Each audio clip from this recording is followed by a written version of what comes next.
Ah, the Gulf of America. Has a certain ring to it, doesn't it? Rolls off the tongue like a well-polished campaign slogan, or perhaps more accurately, like a hastily scrawled tweet at 3 in the morning.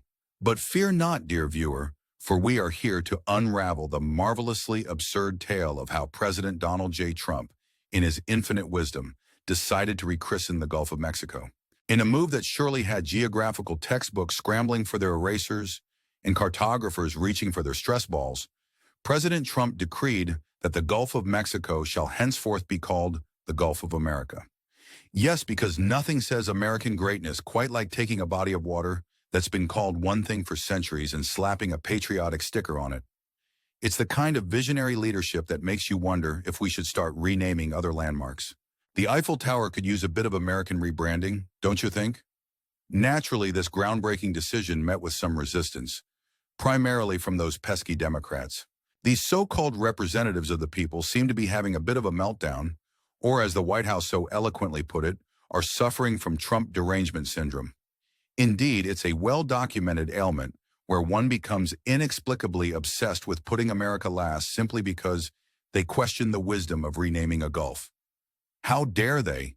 Enter Reps. Jared Huffman, D. Khalif, with a wild suggestion to revert the renaming of Mitt McKinley back to Met Denali. Clearly, Huffman doesn't understand the value of erasing indigenous names for the sake of honoring a president who was assassinated over a century ago. And just when you thought the irony couldn't get any thicker, Huffman's amendment fails to even scratch the surface of the committee's Republican majority. But wait, there's more. Representative Darren Soto, D. Flaw, has an amendment that aims to limit oil and gas drilling leases in the Gulf region. Clearly, Soto didn't get the memo that the Gulf of America was renamed precisely to drill that oil with an extra dose of nationalism, because nothing says environmentally conscious like drilling in a newly renamed Gulf. And who could forget Rep. Maxine Dexter Dior, who wants to prevent the Trump administration from taking retribution against news organizations that dare to call the Gulf by its old name.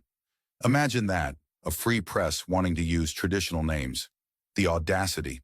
It's almost as if they think they have a right to report the news as they see fit. Meanwhile, Reps. Luz Rivas, D. Khalif, is calling for an assessment on whether this name change would actually benefit the economy. How adorably naive. Everyone knows that economic assessments are just bureaucratic mumbo-jumbo when you have a catchy new name that screams America. In the midst of this legislative circus, we must pause to appreciate the art of rebranding. It's not just about changing names, it's about changing narratives. The Gulf of America is now not just a body of water, but a symbol of a presidency that believes in bold, if not baffling, moves. And if you're enjoying this satirical splash into the absurdities of politics, why not dive deeper by subscribing to our channel? Hit that like button and tell us what you think about this grand renaming endeavor. As the House Rules Committee prepares to vote on this bill, one can only wonder what other geographical wonders might befall the Trump treatment. Will the Atlantic Ocean become the American Ocean? Perhaps the Pacific could be the president's pond? Let us know your thoughts in the comments below. What would you rename if you had a pen and a penchant for rewriting history?